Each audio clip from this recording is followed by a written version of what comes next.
사무엘상 22장.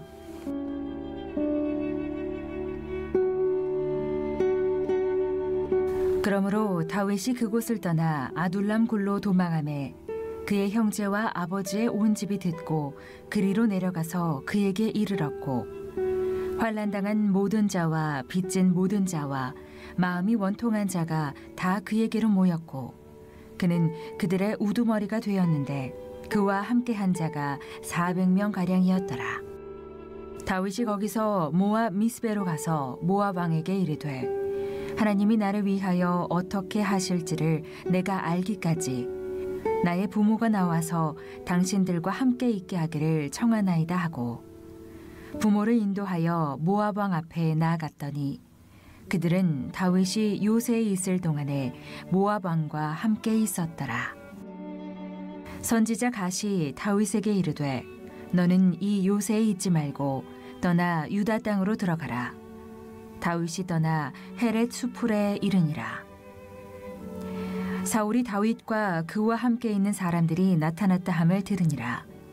그때에 사울이 기브아 높은 곳에서 손에 단창을 들고 에셀나무 아래에 앉았고, 모든 신하들은 그의 곁에 섰더니 사울이 곁에 선 신하들에게 이르되, 너희 베냐민 사람들아 들으라. 이새의 아들이 너희에게 각기 밭과 포도원을 주며 너희를 천부장 백부장을 삼겠느냐.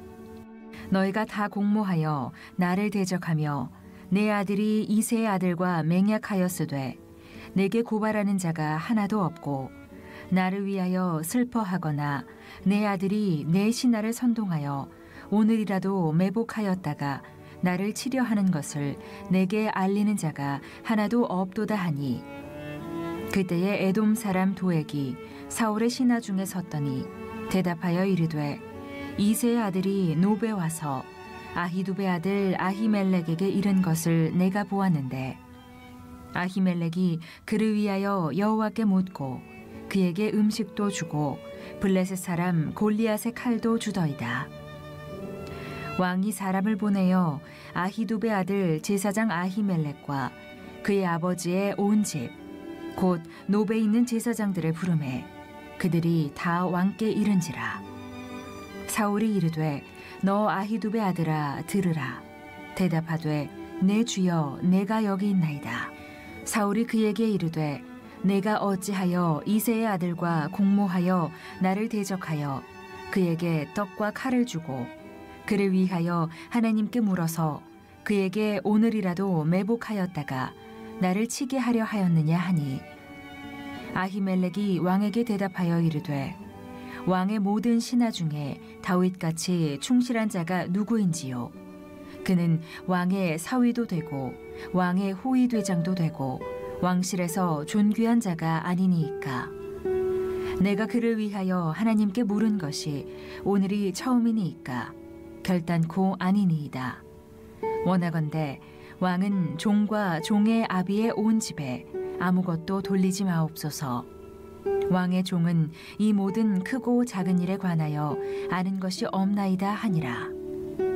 왕이 이르되, 아히멜렉아 네가 반드시 죽을 것이요 너와 내 아비의 온 집도 그러하리라 하고, 왕이 좌우의 호위병에게 이르되, 돌아가서 여호와의 제사장들을 죽이라.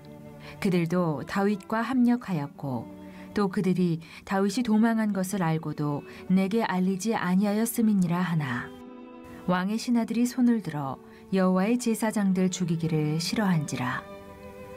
왕이 도액에게 이르되, 너는 돌아가서 제사장들을 죽이라 하매, 에돔 사람 도액이 돌아가서 제사장들을 쳐서 그날에 세마포 에봇 입은 자 85명을 죽였고, 제사장들의 성읍 노베의 남녀와 아이들과 젖 먹는 자들과 소와 나귀와 양을 칼로 쳤더라. 아히두베 아들 아히멜렉의 아들 중 하나가 피하였으니 그의 이름은 아비아달이라. 그가 도망하여 다윗에게로 가서 사울이 여호와의 제사장들 죽인 일을 다윗에게 알림해 다윗이 아비아달에게 이르되, 그날에 에돔 사람 도액이 거기 있기로 그가 반드시 사울에게 말할 줄 내가 알아노라. 내 아버지 집에 모든 사람 죽은 것이 나의 탓이로다. 두려워하지 말고 내게 있으라. 내 생명을 찾는 자가 내 생명도 찾는 자니 내가 나와 함께 있으면 안전하리라 하니라. 오늘도 이른 새벽 미명에 마음의 소원을 품고 하나님께 희망을 두고 하나님께 나온 여러분 모두를 주님의 이름으로 축복하고 환영합니다. 이 한 날도 하나님이 함께하는 축복의 한 날, 건강한 한 날, 행복한 한 날 될 줄로 믿습니다. 우리가 믿음을 가지고 나아갈 때요, 하나님이 믿음대로 역사하여 주시는 거예요.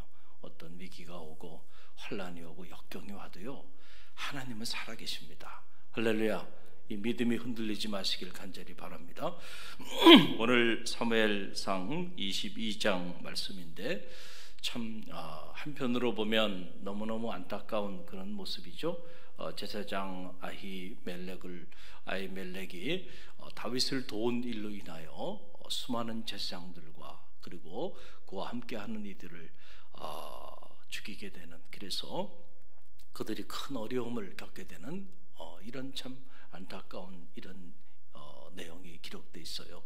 일기로 보면은 정말 엄청난 먹구름이 몰려와서 비바람을 가져오는 이런 안타까운 그런 내용이에요. 그런데 이런 안타까운 내용 속에서도 우리가 가만히 들여다보면 한 줄기 희망의 빛이 이렇게 비춰지고 있는 것을 보게 돼요. 그래서 read between the lines, 행간을 읽어라. 그런데 오늘 이 사무엘상 22장의 말씀의 행간을 읽어보면 어떻게 보면 겉으로 보면 정말 감당할 수 없는 그런 피해 보복이 이루어지고 있어서 이제 다윗을 도울 사람은 아무도 없겠고, 그리고 다윗의 앞날은 이제 끝났구나, 우리가 이런 생각을 할 수가 있는데 그렇지 않다는 사실을 우리는 또한 알게 돼요. 하늘이 무너져도 솟아날 근육이 있다 그랬어요.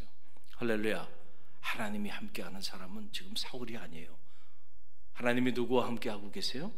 다윗과 함께하고 계세요. 여러분, 이 사실을 꼭 기억하시길 바랍니다. 오늘 아무리 이런저런 어려움이 있어도요, 하나님이 함께하는 사람은 하나님이 지키시고 보호하시고 또 하나님의 사람들을 보내주신다는 거예요. 그래서 그런 관점에서 오늘 사무엘상 22장을 읽어보면 전화위복이라고 하는 그 말이 떠올라요. 하나님을 사랑하는 자, 그 뜻대로 부르심을 입은 자들에게는 정말로 모든 것이 협력해서 선을 이루는구나 라고 하는 것을 다시 한번 알게 됩니다. 다윗이 사울로 인해서 환난을 당하고 고난을 당하고 고통을 당하게 되는데 어떻게 된 일인지, 고난을 당하고 고통을 당하고 쫓김을 당하고 도망자가 돼서 그가 미친 사람 흉내까지 내면서 인생의 밑바닥까지 그렇게 내려갔는데 어떻게 된 일인지, 그렇게 고난을 당하고 쫓김을 당하면 당할수록 오늘 말씀을 가만히 들여다보니까 하나님이 하나님의 사람들을 그에게 붙여주시더라 라고 하는 그런 얘기예요. 여러분 보세요. 그 주변에 환난 당하고 빚진 자들, 원통한 자들, 이런 자들이 다윗 주변에 모여들기 시작합니다. 여러분, 그래서 그 내용을 우리가 2절 말씀 함께 읽어봅니다. 함께 읽습니다. 환난 당한 모든 자와 빚진 모든 자와 마음이 원통한 자가 다 그에게로 모였고 그는 그들의 우두머리가 되었는데 그와 함께 한 자가 400명 가량이었더라. 아멘. 지금 다윗이 사울의 눈을 피해서 도망자가 돼서 도망을 당하고 있어요. 그리고 어려움을 겪고 있는데 어떻게 된 일인지 가만히 보니까 그가 고난만 당하고 있는 게 아니야. 어려움만 당하고 있는 게 아니에요. 그가 고난당하고 어려움을 당하고 원통한 일로 인하여 잠 못 이룬 밤을 보내게 되니까 동병상련이라고요. 이런저런 일로 인하여 고통당하고 원통한 일을 당한 이들, 이런 사람들이 누구 주변에 모여들기 시작한 거예요? 다윗 주변에 모여들기 시작했어요. 그래서 그 사람들이 무려 400명가량이나 됐고, 그리고 다윗이 그들의 뭐가 됐다는 거예요? 우두머리가 되니라. 할렐루야. 여러분, 참 하나님의 일은 이렇게 놀라운 거예요. 뭐 사울이 정권을 가지고 있고 전 군대를 풀어가지고 그를 돕는 모든 자를 다 죽이고, 그리고 사울을 다윗을 죽이기 위해서 난리가 난 거 아닙니까? 영락없이 죽은 거죠. 그런데요, 그건 사람들의 생각이에요. 하나님이 함께하는 사람은 다윗이에요. 하나님은 그런 사울의 어두운 모습을 통해서도, 그런 사울의 그런 포악한 행동을 통해서도 하나님은 하나님의 일을 여전히 다윗을 통하여 행하고 계시다. 아무것도 없이 버림받은 다윗, 그 다윗을 보고 모여든 사람들, 이 사람들은 진짜 다윗 사람들인 거죠. 할렐루야. 그렇잖아요. 내가 아무것도 가진 게 없는데 나를 보고 온 사람은 진짜 내 사람이 되는 거예요. 할렐루야. 내가 가진 것 보고, 내가 앉아있는 보이를 보고 어떻게 좀 이득을 좀 취해볼까, 그래서 모여드는 사람들, 여러분 진짜가 아니라 그랬잖아요. 다 가짜들이에요. 정말로 내가 아무것도 줄 것도 없고, 정말 내가 내 자신을 생각해도 너무 초라해, 그렇게 다 무너져 있는 그 상황 속에서도 나를 버리지 않고 나와 함께 하기 위해 오는 사람, 그 사람은 평생 함께 갈 수 있는 사람들이에요. 400명이면 충분합니다. 우리가 기드온의 300명의 용사를 봤잖아요. 할렐루야. 이 400명의 진짜 다윗 사람들을 여러분 만나게 해 주신 거예요. 그래서 우리가 이 말씀 묵상하면서 이런 생각이 들어요. 왜 이 사람들이 다윗에게 몰려들었을까? 죽을 줄도 모르고 왜 다윗에게 이 사람들이 400명가량 이 사람들이 모여들었을까? 다윗은요, 아픔을 아는 사람이기 때문에 그래요. 뭐 때문에 그렇다고요? 아픔을 아는 사람이기 때문에. 억울한 일을 당하고, 그리고 쫓김을 당하고, 그래서 고통을 당하고, 이런 죽음의 위협 속에 살아가고 있었기 때문에 다윗은 사울과는 다르게요, 사울은 포악한 사람이에요. 그러니까 아무리 권력을 가지고 있고 힘을 가지고 있어도요, 사람들이 진심으로 그 사람 주변에 모여들지 않아요. 그러나 다윗은 아픔을 알았어요. 그렇잖아요. 누군가의 쫓김을 당했고 도망자의 신세가 됐고, 그러니까 또 누군가의 도망자의 신세가 된 사람들, 억울한 일을 당하고 있는 사람들, 그 사람들과는 뭐가 통한다는 거예요? 마음이 통하는 거예요. 이걸 공감 능력이다, 이렇게 말하는 거죠. 다윗이 고난을 당해보고 인생의 밑바닥까지 내려가 보니까 정말 고난당하는 사람들의 마음을 이해할 수 있고, 정말 인생의 밑바닥에서 허덕이는 사람들과 생명을 함께 나눌 수 있는 그런 사람이 된 거예요. 할렐루야. 그러니까 그런 사람들이 죽어도 당신하고 같이 죽겠다 그러고 달려든 겁니다. 함께 하자고. 그렇게 모여들기 시작한 거죠. 그 하나님은 이해할 수 없는 방법을 통해서 때로 하나님은 일하신다는 거예요. 할렐루야. 연약함이 강함을 이기는 이유가 바로 여기 있는 거예요. 여러분, 예수님이 십자가의 고난을 짊어지셨잖아요. 그 짊어지신 이유가 뭘까요? 만약에 예수님께서 고관 대작의 아들로 태어나셔서 저 왕궁에서 화려한 삶을 사셨다고 한다면, 그런 예수님이 하나님의 말씀을 선포하면서 가난하고 억눌리고 고통당하고 소외된 자들에 대하여 말씀을 선포한들, 그 말씀이 영향력이 있겠어요? 누가 그 말씀을 듣고 공감하겠어요? 그러나 주님께서 친히 높고 높은 보좌를 다 버리시고 가장 낮은 말 구유에 탄생하셔서 버림받은 갈릴리 사람들과 함께 갈릴리인으로 그렇게 그가 살았기 때문에, 그리고 누구보다도 고난을 당하시고 십자가에 달려서 물과 피를 다 흘리셨기 때문에 인자는 머리 둘 곳이 없다. 모든 사람들에게 버림받고 짓밟힘 당하고요. 그리고 당시의 테크논, 목수의 아들로 자랐으니까 당시 사회적 계급으로 보면 가장 로우 클래스에 해당해요. 목수, 그 다음은 아웃캐스터들이에요. 지금 우리로 말하면 홈리스 피플입니다. 아무런 지기가 없는 사람들, 사회적 제도로 보면 가장 천한 사람. 30년을 그런 삶을 사셨기 때문에 그분이 하시는 말씀은 우리에게 공감이 되는 거죠.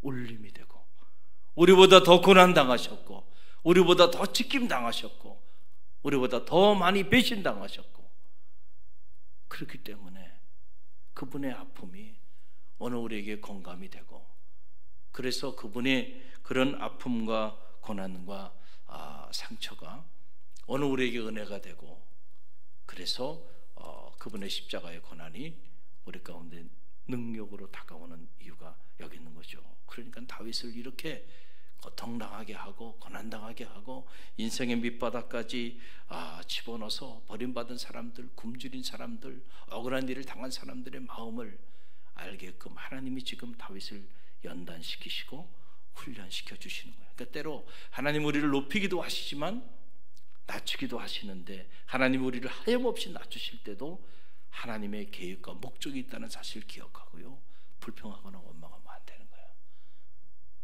할렐루야. 하나님 살아계신데 어떻게 이렇게 낮추실 수 있습니까? 그럴 수 있죠, 우리가. 그러나 하나님이 낮추실 때도 이유가 있다. 할렐루야. 여러분들이 그 이유를 내다볼 수 있는 그런 뿌리 깊은 영성이 여러분 가운데 있기를 간절히 바랍니다. 흔히들 상처에 대한 이야기들을 많이 하죠. 그래서 상처받은 사람이 또 다른 사람을 상처내죠. 일반적으로 그래요. 그래서 내면에 이런저런 상처가 많으면요, 그 상처가 또 다른 사람에게 상처를 내요. 그래서 옛말에 쉽사리 한 사람이 또 뭐 한다 그래요? 또 쉽사리 시켜. 그게 왜 그럴까요? 자기 안에 상처가 있어서 그래요. 자기도 모르게. 그러니까 그 상처가 또 다른 사람에게 상처를 내는 거예요. 그래서 가만히 보면 이렇게 관계가 완만하지 못한 사람들 있죠. 꼭 이렇게 그 사람은 말 한마디도 그냥 사람들에게 이렇게 상처를 주는 말들을 함부로 해요. 그래서 관계를 파괴하고, 회의를 해도 꼭 그 사람이 들어오면 분위기가 이상해지고, 이런 분들이 있어요. 보면 다 마음에 뭐가 있기 때문에 그래요? 상처가 있는 사람들이야. 상처가 있는 사람. 그래서 흔히들 내적 치유다. 그래서 우리 내면의 상처가 치유가 돼야 된다. 그래서 이 내적 치유 사역을 하는 그런 분들도 있는 게 사실이에요. 그러나 여러분, 그리스도인은 달라야 합니다. 할렐루야. 우리 그리스도인들이 받는 상처는요, 그 상처가 누군가에게 상처를 내는 가시가 돼서는 안 되고, 그 상처가 더 높은 차원의 사랑과 생명을 낳는 동력이 돼야 되고 원천이 돼야 되는 거죠. 할렐루야. 예수님께서 우리에게 그 본을 보여주셨잖아요. 우리는 예수 그리스도, 그 가장 상처를 받으신 그분, 그 상처로 인하여 우리의 상처를 싸매주신 그분 안에 거하는 그리스도인들이잖아요. 할렐루야. 그래서 여러분이 이런저런 삶의 자리로 인해서 상처를 받았다면 그 상처 때문에 또 상처받는 이들의 마음을 이해하고 공감하고, 그리고 그들을 위로할 수 있는 그런 상처받은 치유자가 돼야 되는 거죠. 할렐루야. 여러분, 그래서 헨리 라우엔이라고 하는 영성가가 상처 입은 치유자라고 하는 유명한 책을 쓴 거예요. 그래서 우리 그리스도인들은 오늘 우리의 삶의 자리 속에서 상처 입은 치유자가 되어야 한다라고 하는 그런 얘기예요. 예수님이 그 길을 걸어가신 거잖아요. 제자들의 배신 얼마나 큰 상처였겠어요. 가룟 유다 어떻게 주님을 그렇게 팔아넘길 수 있겠어요. 베드로, 너만은 믿었는데 너까지 나를 저주하면서 등을 돌려. 주님이 정작 고난의 길을 걸어갈 때는요, 한 사람도 쫓아가지 않았어요. 다 각기 제 길로 갔어요. 얼마나 마음에 큰 상처가 되셨을까. 그리고 그 십자가의 고난, 채찍에 맞으시고 온갖 모욕을 당하시고요, 찢김 당하시고 운명하시기까지 겪었던 그 고난이 주님에게는 얼마나 큰 상처가 됐을까. 그러나 오히려 그 상처가 생명을 살리고, 그 상처가 많은 이들의 사랑의 가치를 일깨워주는 동력이 됐잖아요. 할렐루야. 그러니까 우리 그리스도인들이 받는 상처는 이렇게 긍정적인 에너지가 돼야 돼요. 내가 상처 입었으니까 너도 상처받아야 돼. 그거는 세상 저작거리 사람들이 그렇게 살아가는 거고요. 정말 우리가 주님 안에 거한다고 한다면, 오늘 우리가 다윗처럼 상처를 받고 억울한 일을 당하고 고통 가운데 있어도요, 그것이 원망과 불평의 내용이 돼서는 안 되고요, 또 다른 누군가에게 상처를 주는 그런 에너지가 돼서는 안 되고, 오히려 그것이 뭐가 돼야 돼요? 생명을 살리고 또 다른 고통당하는 이들을 감싸주고 그들과 함께 그들의 아픔을 위로해주는 그런 사랑의 동력이 되어야 한다. 그래서 여러분, 고난이 사명이다 라고 하는 말을 할 수 있는 거예요. 고난이 뭐라고요? 고난이 사명인 거예요. 여러분들이 정말로 사명자로 부름받아서 멋있게 쓰임받으려면요, 고난을 많이 받아야 합니다. 이 대목은 아멘이 잘 안 나오죠. 한국교회 성도들이 이 세계의 비밀을 잘 몰라요. 가르쳐주진 않아요. 그러니까 그냥 축복 좋은 일만 꽃길만 가는 것만 얘기를 해요. 이게 진정한 복음이 아닙니다. 가짜 복음들이에요. 하나님의 말씀을 가만히 들여다보세요. 하나님의 역사는 언제나 역설적으로 역사하여 주세요. 고난을 통하여 세상이 감당할 수 없는 하늘의 축복을 허락하여 주시고, 할렐루야. 고난이 사명이 되는 거예요. 이게 무슨 말이냐? 여러분, 제가 목회를 하면서 이렇게 보면 가끔 난감할 때가 있어요. 그때가 언제냐면, 태어난 지 얼마 안 됐는데 어린 아이가 몸이 많이 아플 때, 그때 병원 신방을 가면 그 부모를 보면 참 무슨 말을 해야 할지 난감하잖아요. 그런데 하나님이 저에게 남다른 아픔을 주셨잖아요. 저희 둘째 아이가 태어나기 전부터 문제가 있어서 태어나서 10개월도 안 된 아이가 심장 대수술을 비롯해 수술을 2번이나 하고, 그 힘든 유학 생활에 무려 로마린다 유니버시티 아스피리라고 하는 그 큰 대형 병원에 3년 이상을 누워서 말도 못하는 애가 온몸에 호수를 꽂고 신음을 하면서 말이죠, 그렇게 지냈어요. 그 태어난 그 아이를 바라보면서 여러분 무슨 생각을 했겠어요? 앞이 캄캄하더라고요. 앞이 캄캄해. 그래서 우리 집사람하고 그 병원 앞에서 얼마나 울었는지 몰라요. 한번 생각해요. 이 아이의 인생이 어떻게 될까? 앞으로 이 아이의 삶이 어떻게 될까? 생각해 보니까 여러분, 앞이 보이지 않는 거예요. 잠이 오겠어요?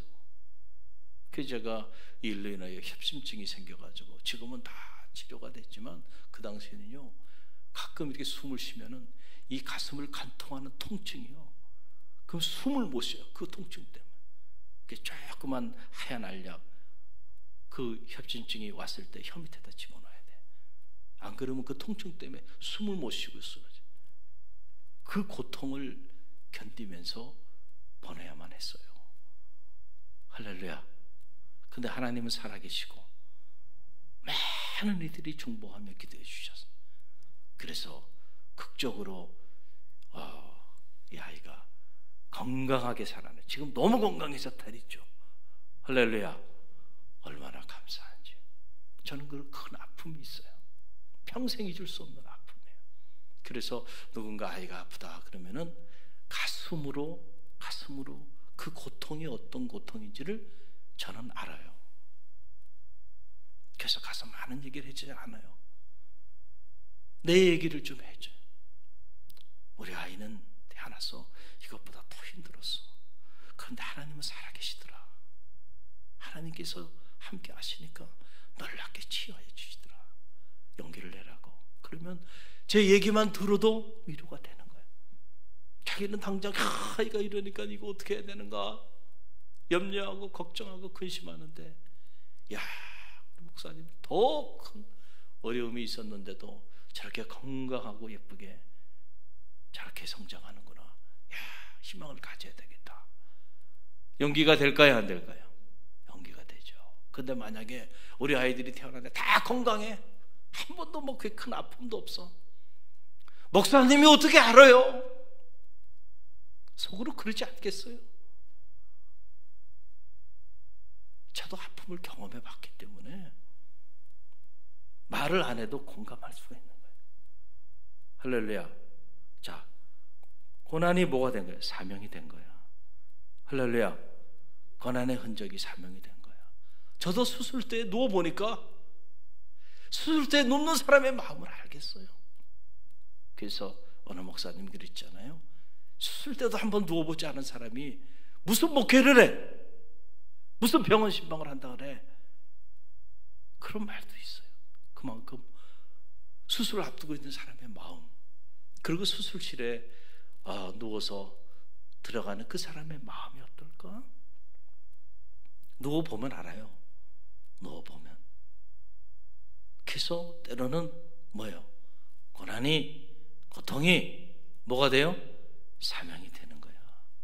할렐루야. 그러니까 하나님이 우리에게 주시는 거는 버릴 것이 하나도 없는 거예요.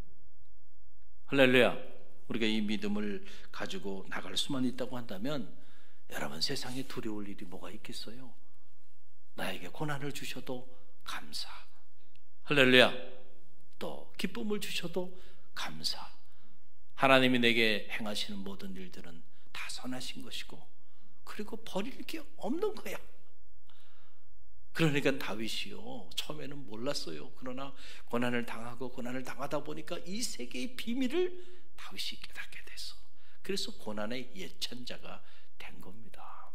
다윗 된 것은 그가 받았던 그 기름 부음을 받고도 20여 년의 세월을 도망자로 살았던 그 광야의 세월들, 그 세월들을 통해서 그가 다윗이 될 수 있었고, 영원히 사라지지 않는 다윗별이, 오늘도 그 다윗별이 살아 역사하고 있고요. 이스라엘의 온 민족이 아예 이스라엘의 국기로, 성지순례 가보면 데라세도 이스라엘 백성들이 있는 곳곳마다 다윗별이 그렇게 쫙 휘날리고 있어요.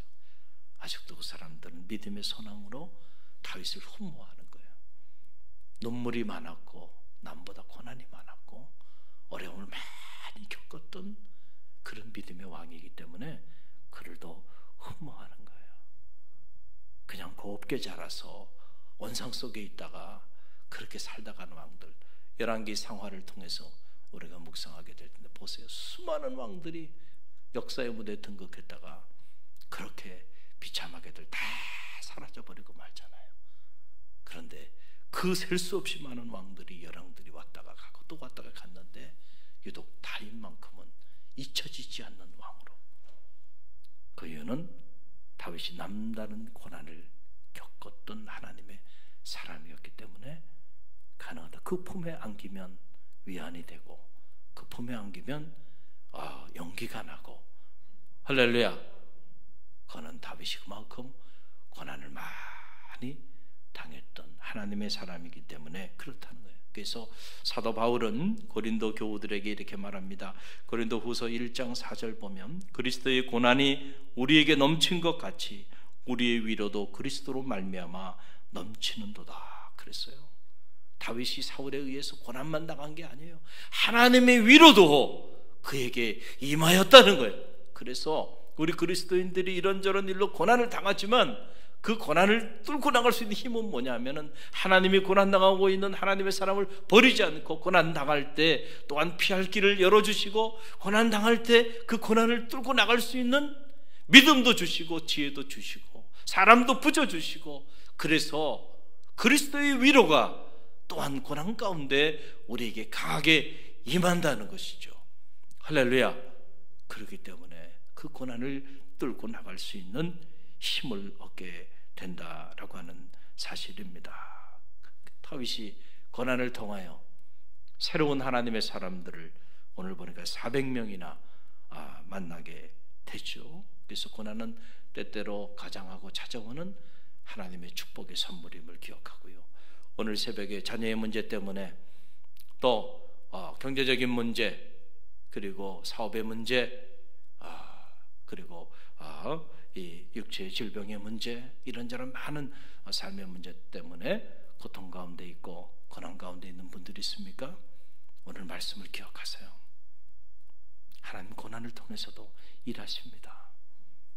이해가 되지 않지만은, 그러나 그 고난도 축복임을, 세상이 줄 수 없는 축복임을 기억하고요. 오히려 고난 가운데서도 흔들리지 마시고 감사하며 나갈 수 있는 능력 있는 그리스도인들이 다 되시기를 주님의 이름으로 간절히 축원드립니다.